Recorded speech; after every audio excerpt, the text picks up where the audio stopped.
Hello, everyone. Thank you for joining us for today's National Safety Council Distracted Driving Awareness Month webinar. What were you thinking? The myth of multitasking. The National Safety Council has the pleasure of hosting today's webinar, and for those of you who aren't familiar with us, our mission is to save lives by preventing injuries and deaths at work, in homes and communities, and on the roads through leadership, research, education, and advocacy. The Council would like to thank First Group for making today's webinar possible. First Group America is proud to support the National Safety Council Distracted Driving Awareness Month efforts. With an estimated 25% of all auto crashes involving drivers distracted by their cell phones, this is a topic that can't be ignored. Put down your phone. There is nothing more important than your safety behind the wheel. Our presenters for today's webinar are Clifford Nass, Ph.D., Thomas M. Stork Professor at Stanford University, and Deborah Trombley, Senior Program Manager, Transportation Initiatives, National Safety Council. We welcome your questions anytime during the webinar. Our presenter will address them at the end of the program. You may submit your questions by using the chat box in the lower left corner of your screen. Today's webinar will be recorded, and the link to the recording will be emailed to all attendees. You can also download a PDF of today's presentation right now by going to the box on the left of your screen labeled Handouts. And now I'll turn the program over to Clifford Nass. Thank you for coming. I'm delighted to be here today. So what I'll be talking about is the effects of chronic multitasking. That is the continual use of multitasking while people are at work, at home, etc., and then how that plays out once they enter the vehicle. So we talk about media multitasking, but more generally we're talking about any type of informational multitasking. So we're not talking about doing three physical things at once, but we are talking about consuming multiple input streams. Now, we define multitasking as the exposure to and use of unrelated information content, which is a very different psychology than related information content. So, for example, when you're driving, you're consuming an enormous amount of visual streams, there are audio streams, there are other types of tactile and haptic streams. But when they're all related to driving, that's not multitasking, and your brain is built to handle that very, very well. However, when we talk about unrelated information content, be it in the car or in the office or at home, we're talking about doing work on one thing while texting on something else, while receiving various chats and responses from other things, while twittering on something else, etc. So it's those unrelated media streams that seem to have important consequences for us in the long run and affects how we drive. Now, the research literature has focused on at-the-moment multitasking. So that is, for example, using your cell phone while driving, being distracted in other ways while driving, and texting while driving, etc. In a sense, it's obvious that your brain cannot do many things at once, and in fact, at the moment, multitasking does in fact significantly impede performance. And it's well understood that you shouldn't do those things. However, we're interested in a different phenomena here, a more subtle but in some ways more important, which is when we have people, adults, teens, etc., who are multitasking all the time in their daily lives, does that behavior carry over to the car, even if in some sense they might think or want to pay attention to only the road? And so that's what we're going to look at here today. Now, how common is multitasking? Well, it turns out it's extremely common in various age groups. For example, the average Stanford student is using 3 media simultaneously whenever they're using media. So they're never just watching TV, just listening to music, just reading, writing a paper. They're always doing at least 3 things. And for the high multitaskers, which is the top 25% of this age group, they're doing 4 or more media at one time. And even the lowest group, the bottom 25%, are still on average using 1.8 and sometimes less, but What this means is that all groups are multitasking, and an increasing number are multitasking frantically and chronically. Now, we may think this is just a phenomena that we find among the young and, older people or adults don't really have it, but the answer is no. There are also a number of things that push older adults to do this. First is a demand of the workplace. If you're told you have to answer every email within XX minutes, then that means that you're going to be constantly distracted because at least every XX minutes you have to turn away from the task you're doing to respond. Similarly, if you have to keep open chat windows or respond to texts, etc., as soon as they come, then again, we're putting people in a world of forced multitasking, chronic and forced multitasking. And the question then is, if they try to get away from that environment, have their brains changed to almost force them to behave in this way? There's also been a cultural shift in the idea of attention. And we see, for example, more and more people tweeting while at the movies or watching television. We see remarkably acceptance in people being allowed to text while they're face-to-face or bringing laptops into meetings. These are all behaviors that a generation ago just wouldn't have been acceptable, even if the technology existed, but now are part of daily life. So as they become part of daily life, what happens when we enter an automobile and start driving? Now, when I ask people about this, I'm told, well, look, don't worry about chronic multitasking. Yes, we do it all the time, but, it probably doesn't matter. So, for example, I hear when it really matters, I don't multitask. So when I get into the automobile, I can really focus, or when I'm doing something really important, I can focus. Or people saying multitasking doesn't bother me because I do it so often. Now, that one argument is, sure, you get better at it through practice, but there are also behaviors like smoking that doesn't get better for you the more you do it. And finally, my favorite, since I live in a freshman dorm at Stanford University, is I'm told by the students, well, you, Professor Nass, may not be able to multitask, but we young brains can multitask. So let's see, in fact, what happens to their brains and how they work. And what we're going to look at here is a couple of studies not done in the automobile. They're much more basic than that. They have to do with the most fundamental information processing that people do.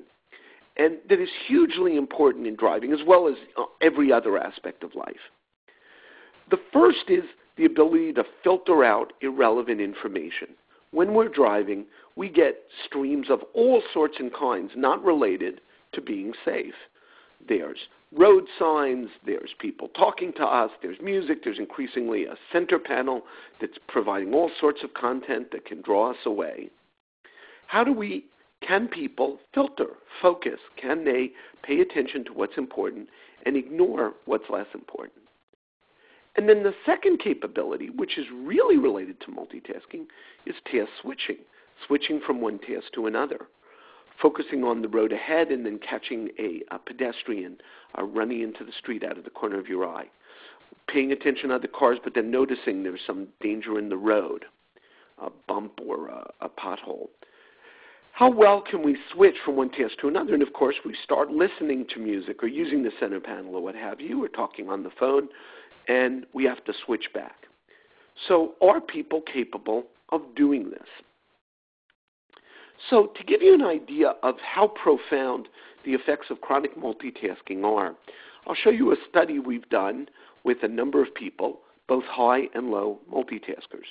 And this task is remarkably simple. It could be done by children, adults, etc. And what it is, I'm going to show you two pictures with a group of rectangles. And what I want you to do is to ignore the blue rectangles. Don't worry about them.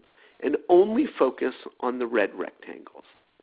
Now, to make it even easier, there are only two red rectangles. There may be a bunch of blue, but there are only two red ones.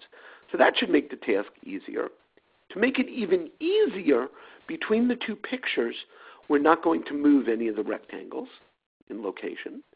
And the only thing we're going to do is, in some cases, we're going to rotate one of the red rectangles or not. If we do, I want you to say the rectangle rotated, and if we don't, I want you to say the rectangle didn't. Now, compared to driving where there's not clear labels of what's relevant at a given instant, this task is extremely easy. But let's see what happens. So what I want you to do again is I'm going to show you two pictures, and I want to know between the first and second picture, did a red rectangle rotate? So we start out by showing you this picture of just a simple, boring plus sign. For 100 milliseconds, I showed you a picture of the blue rectangles. For those of you who missed it, I'll show you again. And now I show you a blank screen, and now I show you the picture again. Did one of those two red rectangles rotate? Well, it turns out that if you're a low multitasker, that is, you don't chronically multitask, then the number of blue rectangles had no effect on you. In this particular case, we had 6, but we could have 0, 2, 4, 6, 8, and it wouldn't matter. You would basically respond with the same level of accuracy. However, the high multitaskers were negatively affected by the distractors, that is, by the blue rectangles. The more blue rectangles, the worse they did. They couldn't ignore the thing they were told explicitly to ignore, and they knew they should ignore. And the more blue, the worse they did, until they're swimming in the blue rectangles. Whereas the low multitaskers, the people who practice focus and attention, show no such problem. And what's happening here is that the high multitaskers allow irrelevant information into memory, even though you would think that if they're multitasking, they'd be good at filtering things out. And it's not an issue of general memory capacity. High and low multitaskers are equally good at remembering things. It's just that the high multitaskers tend to remember and focus on things that they shouldn't focus on, which is obviously a threat to safe driving. So low multitaskers look where they're supposed to look. They look at the road. High multitaskers are more casual about where they look. And there is a cost. So when people ask about, is this an attention deficit? The answer is, in one sense, no. The amount of attention people can pay is the same.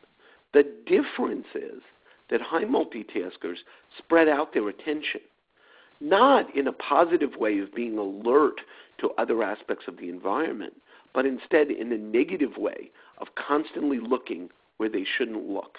Constantly looking, not where the action is. And there are a number of other studies in this vein that show the same finding.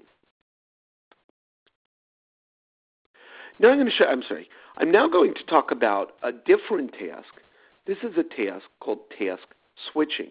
That is switching from one task to another. In the driving context, that can involve looking at one part of the road and then switching to another part. It can involve looking from the road to your radio, to the center panel, to speaking on the phone, to voice commands, etc.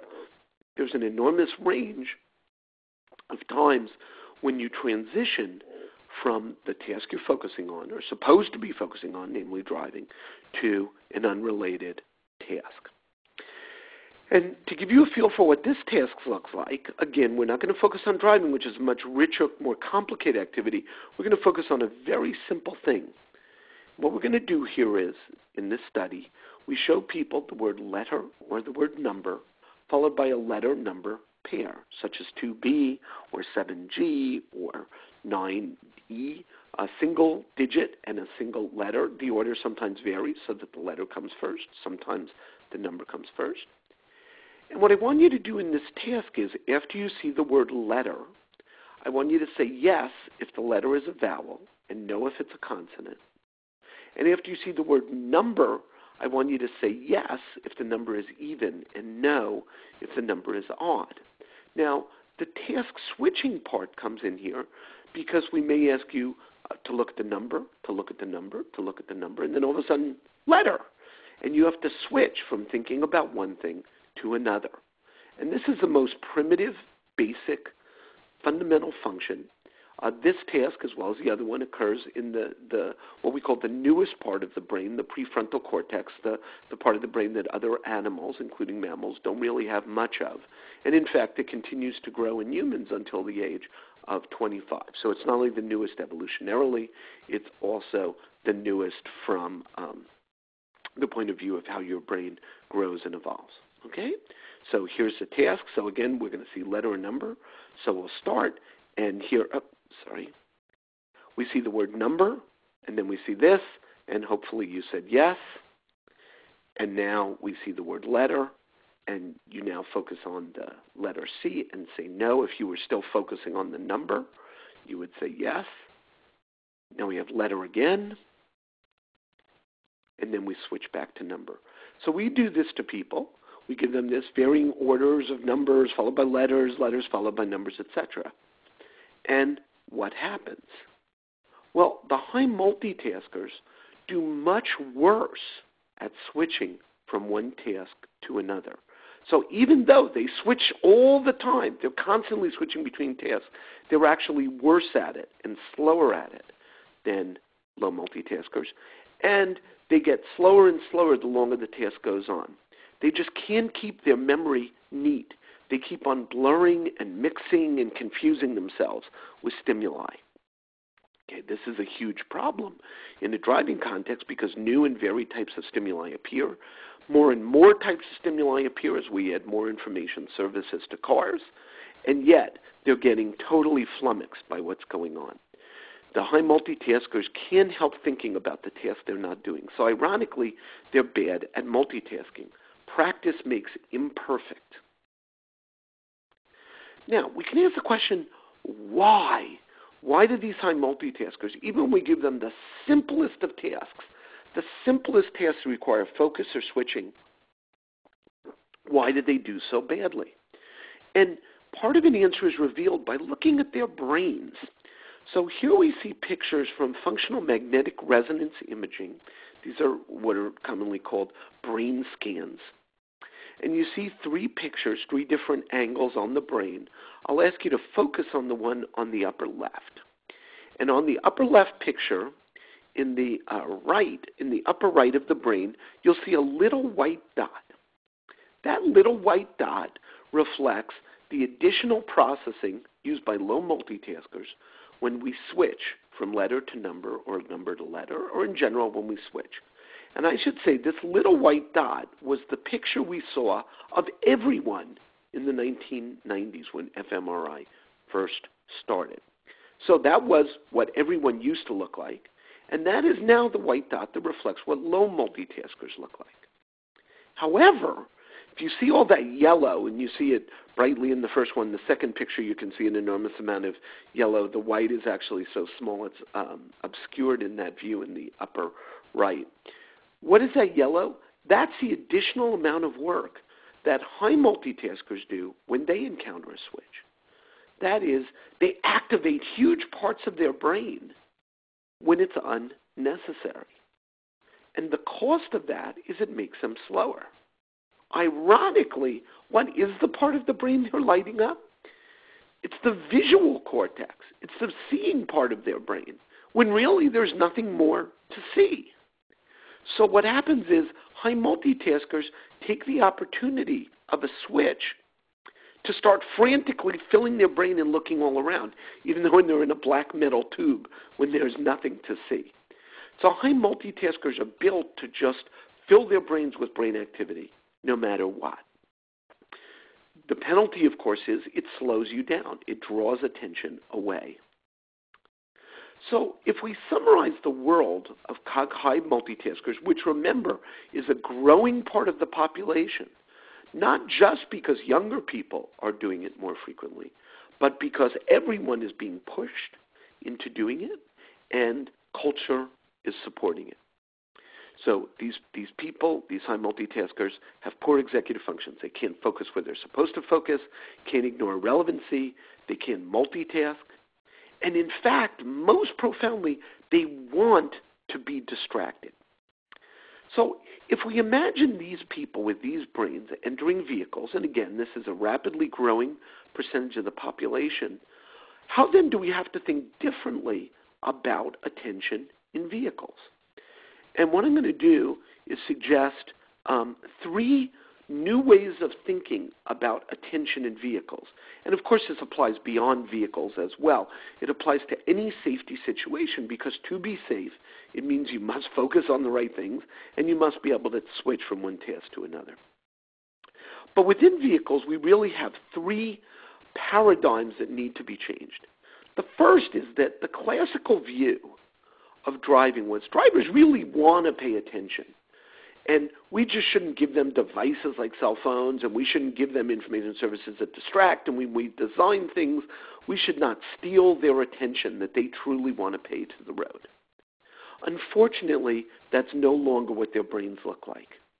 Instead, multitaskers don't want to pay attention. We have to really change our thinking to require them to design interfaces that encourage them to pay attention. Designers of safety systems and designers of interfaces in cars have to make the car a more active participant in pushing the driver to focus. So to give you some radical ideas about this, one study we're doing involves when people are looking at the center panel of the car, that's the big strip that increasingly has screens and touch screens and monitors and stuff. When we see people eyes lingering too long on the center panel, we actually show them the view from the windshield. We make this screen not an opportunity to be distracted. And as a result, we think that will drive their attention back to the road. Similarly, there have been a lot of interfaces that focus on highlighting obstacles in the road. For example, if there's a deer in the road, it draws an outline. But increasingly, the problem is not that when they're looking at the road, it's when they're not. So we're thinking about marking obstacles when they're looking at the side window. So if they're glancing too long at the side, we pop up the obstacle there. So in other words, if people won't pay attention to the windshield, then we've got to put the windshield where people are paying attention. A second paradigm is that we've always thought that attention is job one for the driver. Keeping their eyes on the wheel, on the road is really what drivers must do. But now what we have to realize is simply putting your eyes on the road is not sufficient. And there are really three aspects of situation awareness that are critical. Again, when drivers had excellent processing, memory, filtering ability to task switch, attention was sufficient to guarantee true situation awareness, but now it's not. Now we have to support all three aspects of situation awareness. Perception, that is what they see, but also comprehension, helping them think about and understand what's going on. And third, planning, being able to anticipate for what is going to happen in the future. Again, without strong executive function, all of these activities become impaired, and we have to think about interfaces that support them. So we now have to think about the car reminding drivers, here's what to worry about. And even more importantly, here's how to worry about it, what you should do. Note this problem becomes even more acute when we have automated or autonomous driving, where a driver may be playing Angry Birds or reading their email, is then thrust into driving because the car says, I need you to take over. And if all we focus on is looking at the road, when we know that these drivers aren't good at managing their memory and cleaning it out, we're making an enormous mistake. We need interfaces that are more active. We need to use voice. We need to use visuals, and to really elaborate the situation on the road rather than simply say, look through the windshield and everything will be fine. The third and final paradigm here is changing the nature of trust. When we think about trust in vehicles, when we think about trust in automated systems, we usually think about that as a technical issue. How can we make the technology more reliable? This is obviously important. This is hugely important. But increasingly, we now have to think about trust as a software issue as well. As cars become more automated, as they adopt higher levels of lateral control, that is the extent to which the car will control moving left to right, or longitudinal control, that is things like automatic cruise control, etc., cars are behaving more intelligently, which is great. But if drivers can't understand why the car is doing what it's doing, that's going to create mistrust. It's going to add more cognitive load because mistrust is incredibly loading cognitively. And it's going to make drivers, ironically, less safe. Not when the car is driving autonomously, which has historically been our worry. Oh my goodness, when the car drives itself, how safe will it be? But a much more profound worry is what will happen when the car now turns control back to the driver. Will the driver be ready to understand the situation, to take control, and to trust that the car is doing the right thing? So cars now and technologies have to build mental models to help the driver truly understand what it's doing and why it's doing it. If that happens, that will increase trust. To give one brief example as I wrap up, I was driving in one of the autonomous cars, and the car seemingly slowed down for no reason at all. I marked this as a bug and told the company, and when they looked back at the video and all that, they said, no, the car did the perfect thing. It had figured out it was in the blind spot of a truck and slowed down. And I said, well, it may have done the perfect thing technically, but I was scared. I couldn't stop thinking about whether I could trust the car or not, and it hurt my driving. It made me more nervous. It made me more reluctant to use safety systems, and even when I was driving, it made me scared and distracted. Also, when we have the switch from autonomy to non-autonomy, we have to drag the driver into the present. If they're playing Angry Birds and then are going to switch into driving, we have to not just get their eyes on the road, we have to help orient them and make them situationally aware about everything that's happening. So we have an enormous challenge here. We have to rethink the entire way we design cars and other safety systems to recognize that the brains that are entering cars now, not just teens, adults as well, are very, very different than the brains we've classically been designing around. So I'll stop there, and we'll take questions after the next presentation, and I'm delighted to introduce Deborah Trombley. Thank you, Dr. Nass. That was a really fascinating look at what's going on with the brain and distraction. And I think the two presentations are going to complement each other really well here, because what I'll do is kind of give you a look inside the brain and different research that's showing how distraction affects drivers, with a focus on cell phones and driving.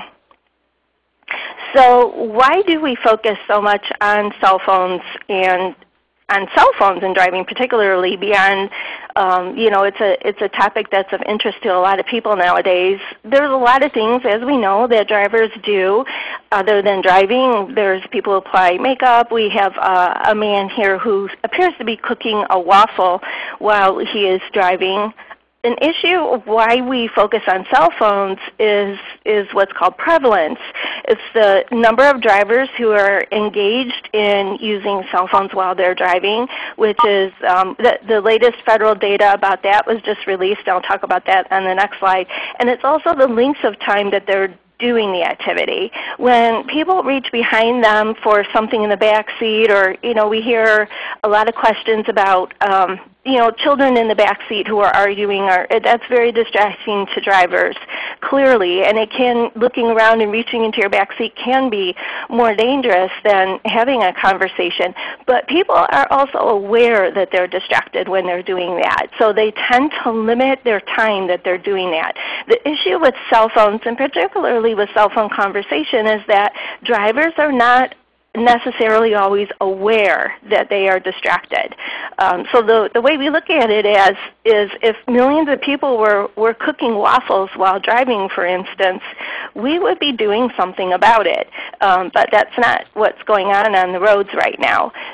So the latest federal data, where the U.S. Department of Transportation does observational studies each year, and they estimate how many drivers are using cell phones. The latest data was just released, and it's the same as last year as far as using cell phones handheld and hands-free. But the number of drivers who were seen texting and otherwise visibly manipulating phones, they could be dialing phone numbers, they could be typing addresses in GPS, typing emails or doing something with the internet interface on their smartphone. That number has increased, and it has actually doubled that percentage over the last 2 years.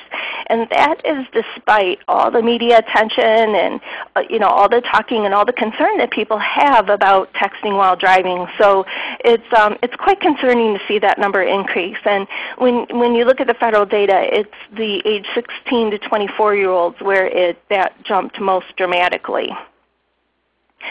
So the National Safety Council has estimated how many crashes might be happening where drivers are using cell phones. To estimate that, we look at this number of drivers who are using phones. We look at the estimated crash risk, and we've estimated 1.1 million crashes per year involving talking on cell phones. And that includes property damage crashes where no injury happens. It includes injury and fatal crashes. And right now the estimate shows, though, that far less crashes, despite so many people texting while driving, far less crashes happen involving texting because so many more drivers are talking using cell phones. So what I'll get into today is some of the risks of that conversation. And as you can see here, because cell phone users are 4 times more as likely to crash when they're using handheld as well as hands-free phones. So what that says to us is, there's 3 types of distraction while you're driving. You need to have your eyes on the road. There's manual distraction. You need to have your hands on the wheel, but you also need to have your mind on driving. And, the difference with having an additional hand on the wheel, that is very important for safety to have both your hands on the wheel. But it doesn't eliminate the cognitive distraction when there are laws that address or policies that address only handheld phones. So some of the challenges that we face with prevention, and some of you may have already seen this in your own work, addressing cognitive distraction and distracted driving, is that nearly everyone recognizes that texting can be dangerous while driving. It's interesting that the AAA Foundation for Traffic Safety does a survey every year of drivers age 16 and over, and while most of them report that there's a danger to using cell phones while driving, many of those same people also report sending a text message or an email, reading a text message or email in the last 30 days. And many of them also report talking on a cell phone within the last 30 days. So what's happening is that people are concerned about the other drivers around them and what others are doing. They are kind of making assumptions for themselves and thinking, and this is a classic issue we see with all traffic safety issues, we tend to believe that we're better than average. It's the other driver's problem, and they're not as good a driver as we are, or they can't handle it like we can handle it. But when we're seeing reports of cell phone crashes, I think it bears that to be a false belief among people.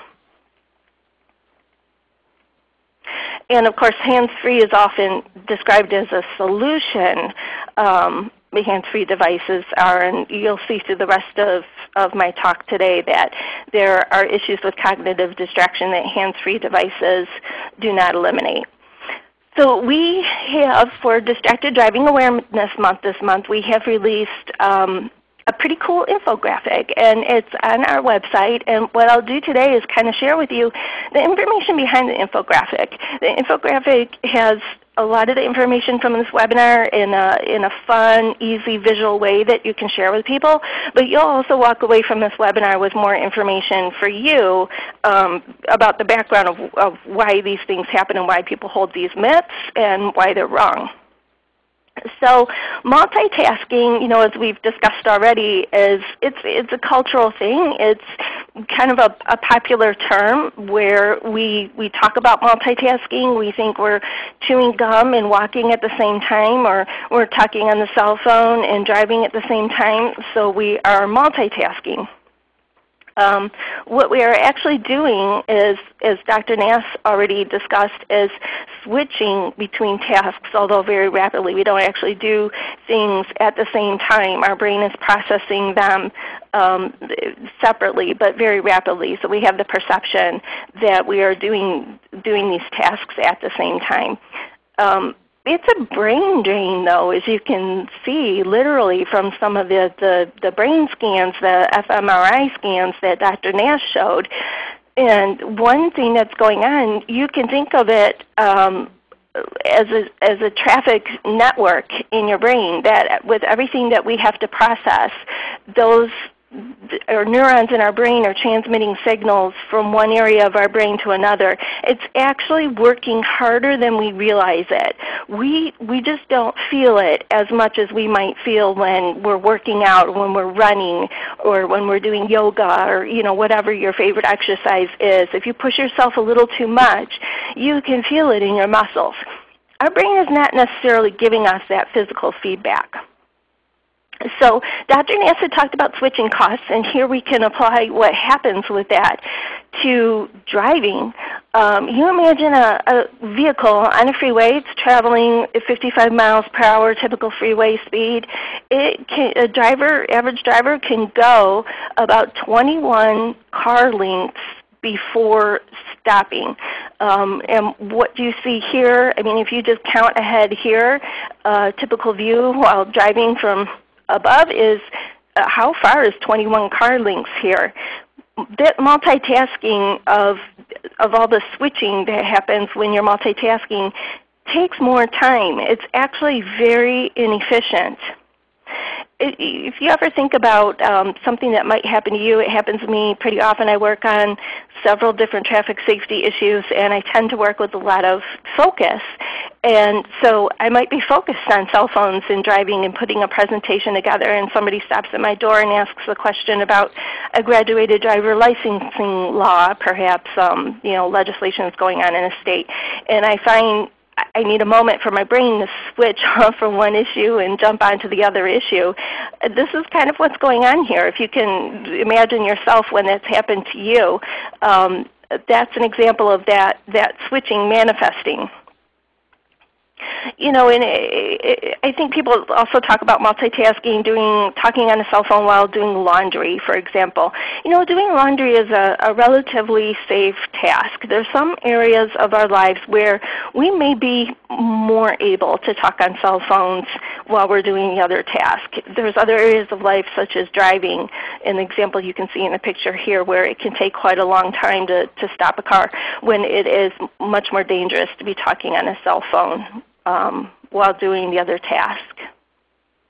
So this is a capture from the infographic, and so what we'll get into now is talking about some of the issues of conversation while driving.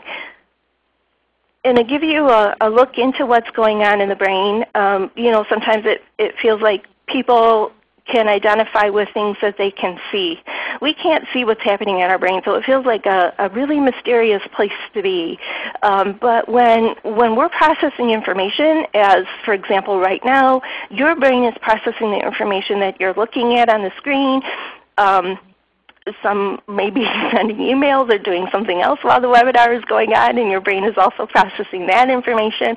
You're at the same time processing what you're hearing me talk about. Your brain is going through a bunch of steps right now.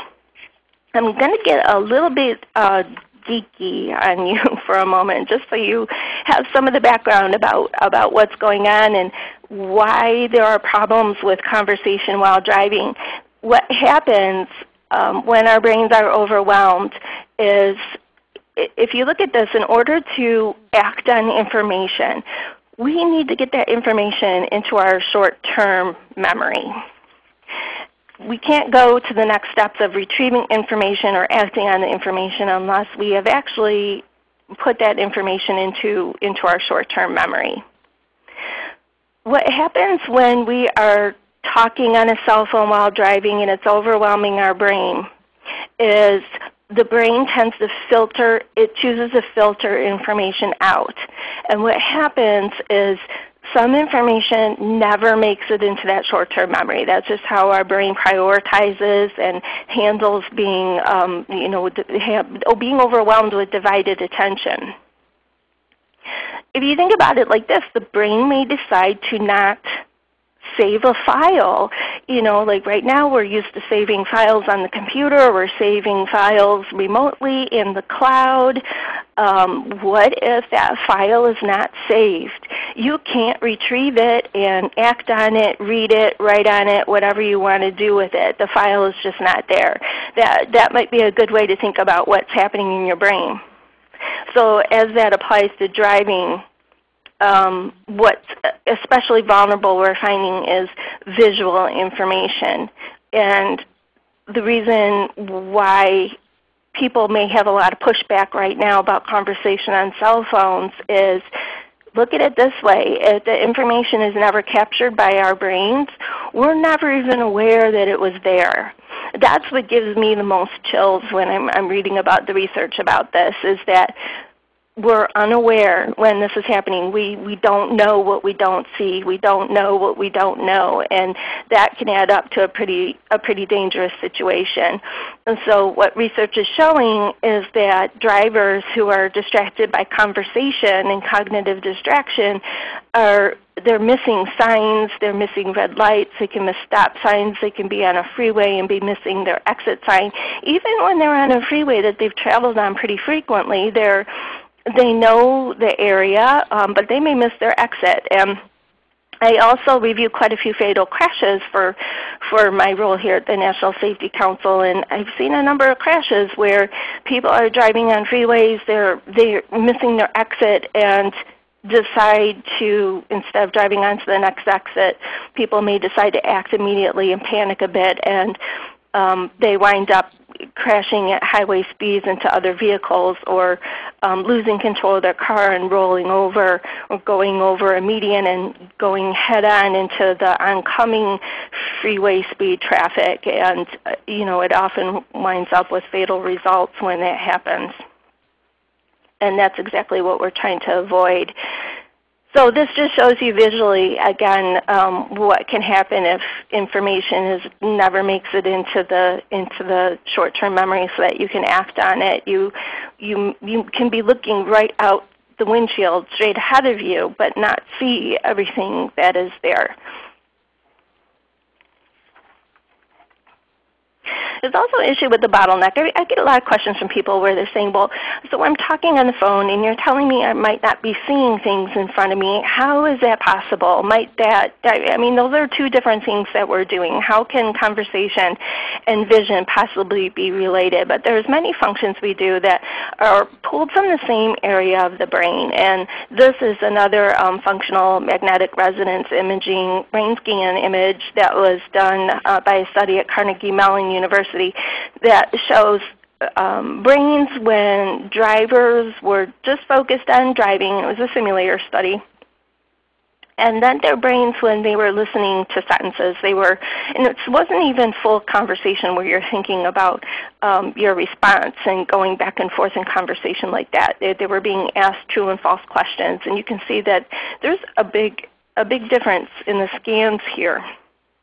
And so they found that responding true or false to these sentences decreased activity by a large percentage. And so what this did was the listening and language comprehension drew cognitive resources away from driving. And again, this wasn't even two-way conversation that people were having, which actually is more intense than we realize it is.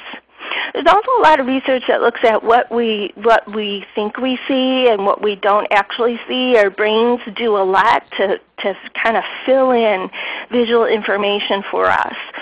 We actually are fully analyzing very little of the information that's around us. We have a perception that we see everything in front of us, but we actually don't.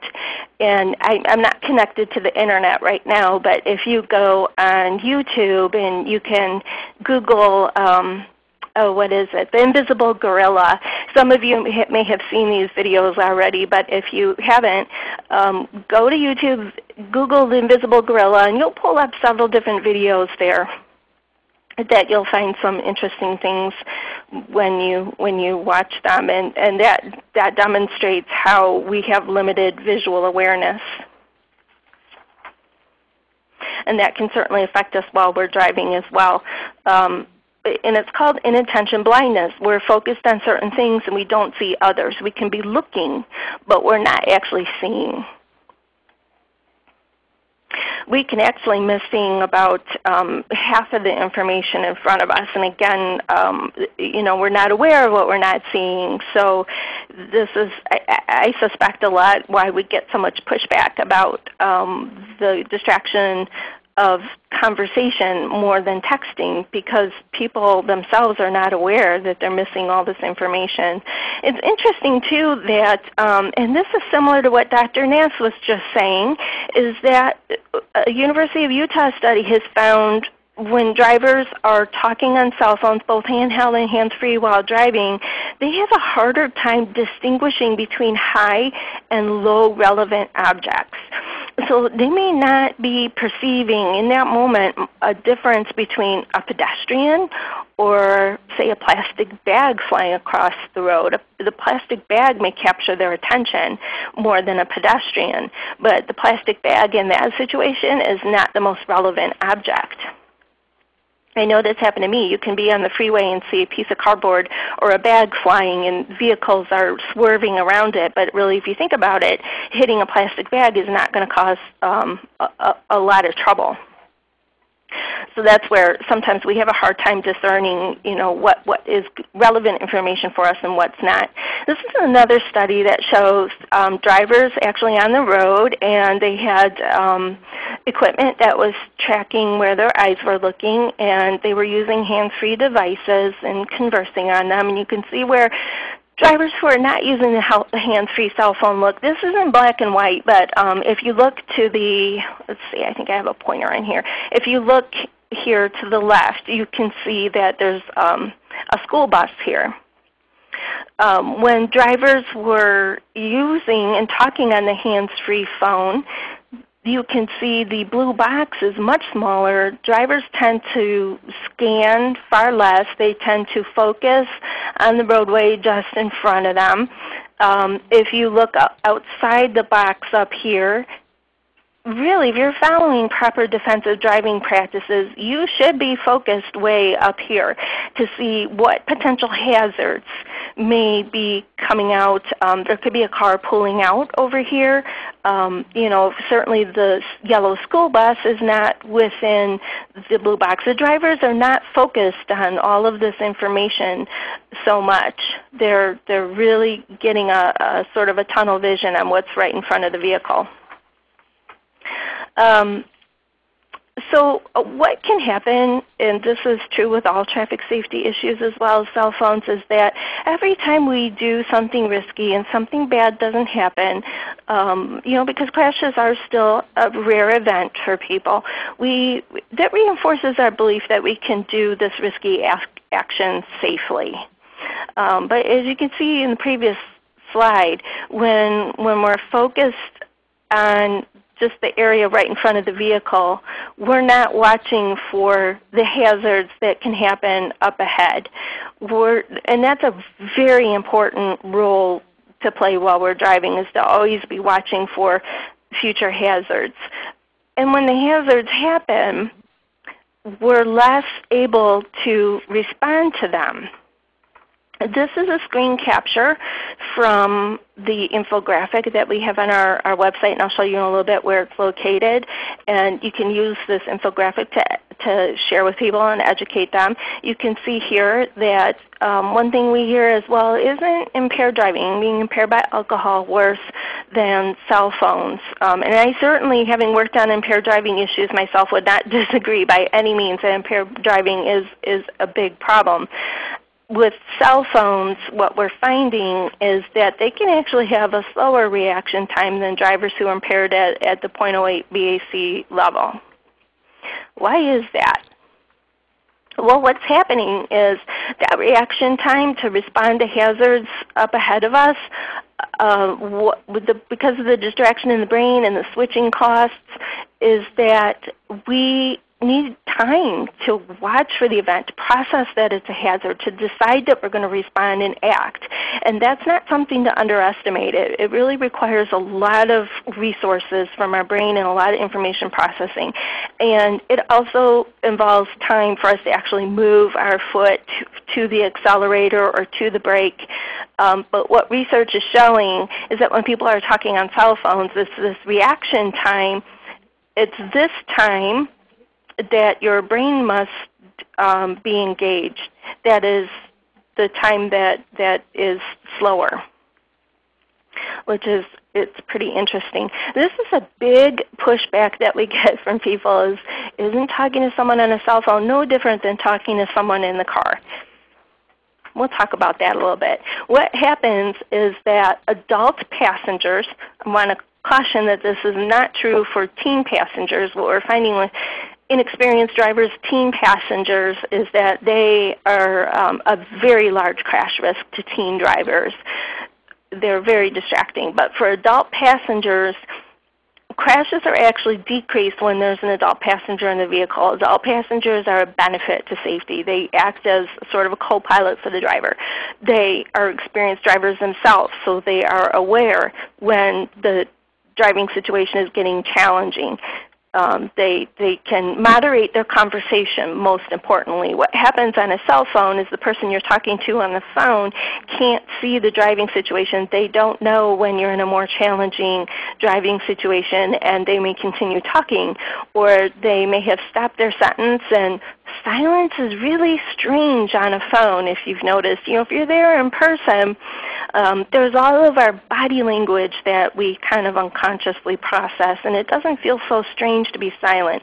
On a phone, we are compelled to continue keeping the conversation going and to respond. All of that adds up to a very distracting situation for the driver when they're talking on a phone. And I do want to caution, though, that conversation with passengers can actually be distracting when it's an intense conversation or an emotional conversation, or people are conversing between driver and passenger so much that they're not paying attention to and having situational awareness of the traffic around them. So that just underscores that conversation definitely can be distracting. Regarding prevention, there's a number of ways, and what I'll do next is share with you quickly some of the resources the National Safety Council has for you, and everything that we have is free and available for you to share. There's education, there's legislation, enforcement of laws. Those three strategies tend to work best when they're woven together and when they're reinforcing each other and used together. For example, you might have seen the clicker to ticket campaigns. That's for encouraging seatbelt use. That's similar, where there is a law, there is police enforcement, and there's really highly visible public education. The three of those work together. That's when education works best. Technology, we think, may be an excellent solution to this technology issue of using cell phones. There's apps that are available that people can put on their phones that will turn off, they'll hold texts and phone calls until the driver is no longer driving. There's still some development to go to make those things more easy and available for drivers to use, but there's a lot of potential there. And finally, many people on the call today are representing employers, and we at the Safety Council do quite a bit of work on employer cell phone policies, and I'll share some resources that we have to help you with that. At cellphonekit.nsc.org, we have a cell phone policy kit. If you haven't used it yet, definitely visit that page. And it's a downloadable kit, or you can get it on CD. It includes dozens of materials. It has materials that you can use to build support among senior management for policy, and it has different materials to use to educate your employees. And it's been available for years now. We've had tens of thousands of companies use it and are hearing quite a bit of success among companies with how it helps them to implement cell phone policies. We've also just recently launched a LinkedIn group, and you can see here in the group, we'd love to have other people join in and post questions. We're here to answer them. It's mostly me in there right now, but it's a new group, and I'd love to see you there. If you're on LinkedIn, go to LinkedIn and search for Employer Cell Phone Policy Group, or you will also see at cellphonekit.nsc.org, there is a link to the LinkedIn group there. You can just request to join it, and I'll approve you. We try to keep the group private and members only so that people are free there to talk with each other about their concerns with passing policies, so it's not open to the public. We also have an excellent video series about distracted driving. These are 2-minute videos, so they're small snippets that you can share with employees. To supplement today's presentation, we have a white paper that shares all the research about cognitive distraction and the myths of multitasking. This month obviously is Distracted Driving Awareness Month, and we have a whole website full of materials that you can share to educate people. Just go to nsc.org/dd-month and you'll reach the materials there. And I think we are ready for some questions. Thank you very much. Okay, people have been submitting questions, but you can now submit any additional questions by using the chat box in the lower left corner of your screen. Type in your question and hit the blue send message button. So we have a number of questions that have already come in, and a number of the first ones are probably for Dr. Nass. John is asking a question, and I know you did cover this, but he's asking the question about what true multitasking is basically. Isn't it actually divided attention? And he's been told that the brain cannot truly multitask. Maybe you could just make a comment on that. So when we're talking about physical activities or extremely routinized activities, then the brain can operate in parallel. However, none of the tasks associated with driving are of that category. And in fact, there's virtually no cases of multiple information streams that are of that category. So in those cases, when it comes to information processing, except in the most routinized form, like, for example, listening to crickets chirping or something, you do actually switch back and forth. And one of the problems is that chronic multitaskers are not good at clearing out their previous short-term working memory, and thus show all of the problems I've described. So you're absolutely right. When it comes to information, no, you are actually switching back and forth, but there are some tasks in which you can do it in parallel. Okay, thank you. Now there is a question asking for clarification or explanation for the audience on what executive function means. So executive function are the most fundamental thinking management tasks. So the list of executive functions are filtering information, managing working memory, task switching from one task to another, and stopping and starting a task. So just about any type of thinking you do requires those activities. And again, humans have an extremely large part of our brain devoted to that, more than any other animal. Okay, thank you.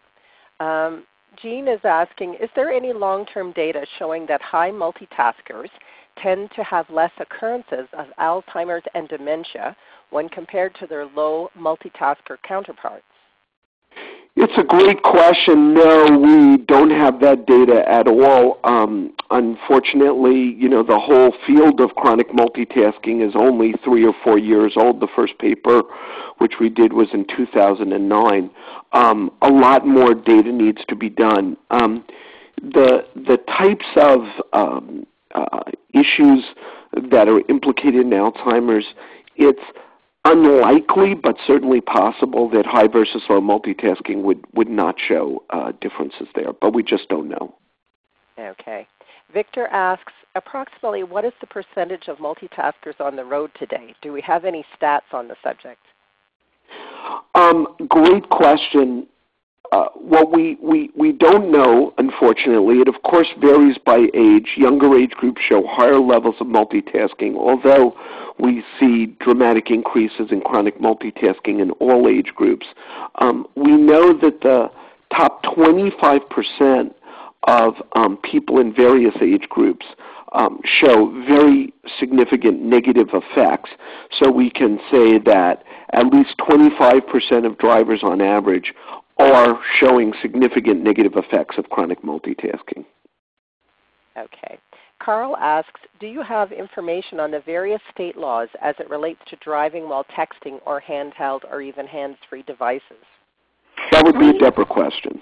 Yeah, and we do. Actually, if you go to distracteddriving.nsc.org, you'll see a tab in the left side navigation there that goes to state laws. It says state laws or state legislation, something like that. And there you will find links to a few websites that will give you everything you'd want to know about laws in every state. And you can look up the details of your own state laws there too.